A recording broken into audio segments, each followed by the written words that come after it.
हम इंसानों की अक्सर ये फितरत है कि हम हंसते लोगों को ही पसंद करते हैं। हंसते हंसाते लोगों के साथ रहना हम इंसानों की चाहत रही है। हम नहीं चाहते कि उदासी भरे माहौल के साथ हमें कोई जोड़ दे। हम कभी ये नहीं चाहते कि अपने जीवन की वीरानियत हमारे साथ कोई शेयर करे। लेकिन दोस्तों, कई शख्सियत ऐसी होती है जो इंसानी जीवन के साथ जुड़ी हुई उदासियां और वीरानियत को कुछ इस कदर हमारे सामने उकेर कर रख देते हैं कि शायद हम नफरत करते करते उनसे प्यार करने लगते हैं।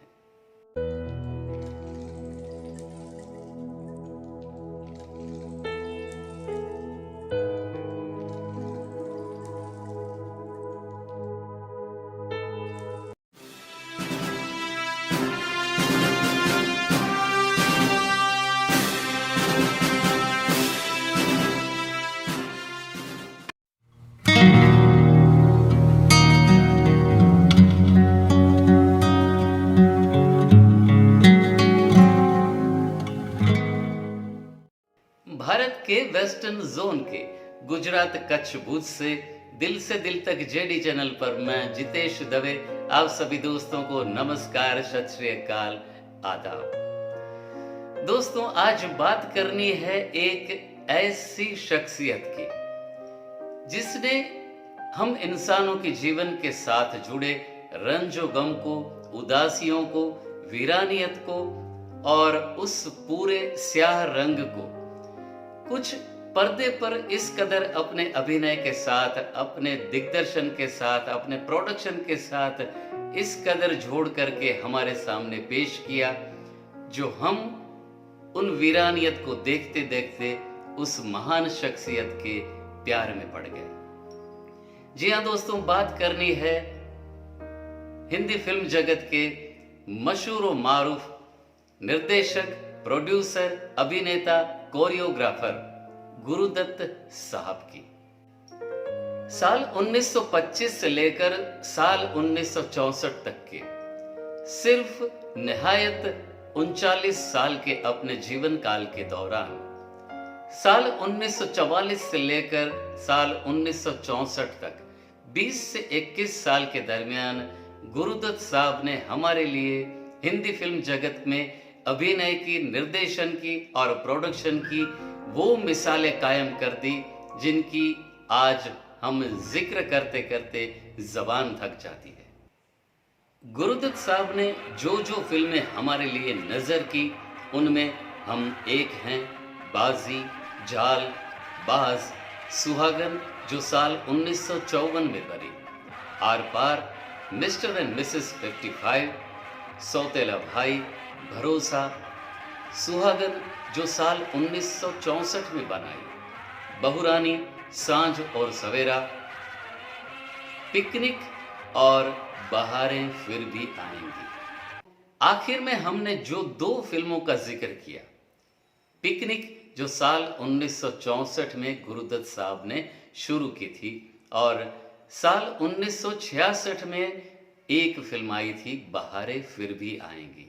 साल 1964 में गुरुदत्त साहब के इंतकाल के बाद उनके द्वारा शुरू की गई फिल्म पिकनिक जो अधूरी रह गई और कभी रिलीज ना होने पाई, लेकिन फिल्म पिकनिक का एक बड़ा ही प्यारा सा गीत था, प्यारा सा ड्यूएट था, जनाब मोहम्मद रफी साहब और आशा भोसले जी की आवाज में गाया हुआ।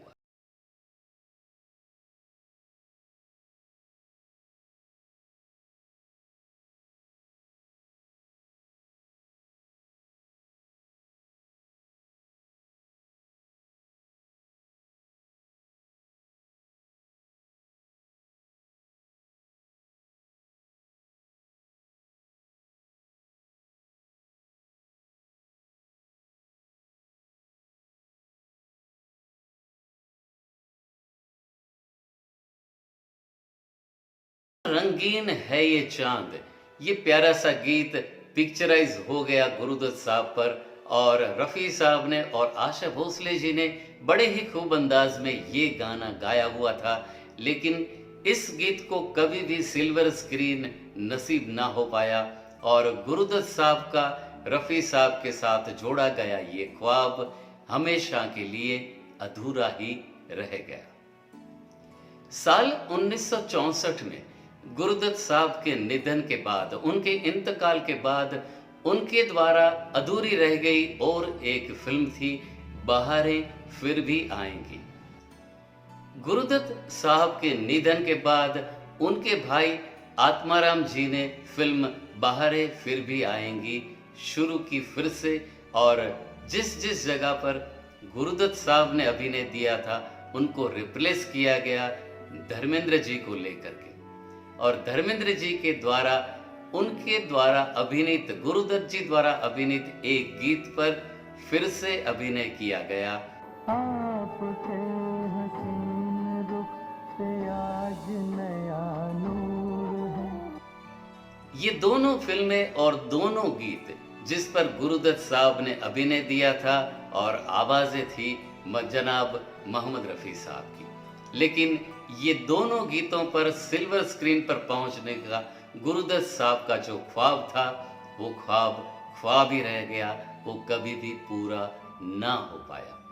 दोस्तों, ऐसे प्यारे से फनकार, जबरदस्त फनकार जिनके भी ख्वाब अधूरे रह गए थे, जो जनाब मोहम्मद रफ़ी साहब द्वारा गाए गए गीत पर उनको सिल्वर स्क्रीन कभी भी नसीब ना हो पाया। दोस्तों, बिल्कुल ऐसी ही प्यारी सी नई स्टोरी के साथ फिर से जनाब मोहम्मद रफ़ी साहब को याद करते चलेंगे। तब तक bye bye, take care, save water, save our mother earth.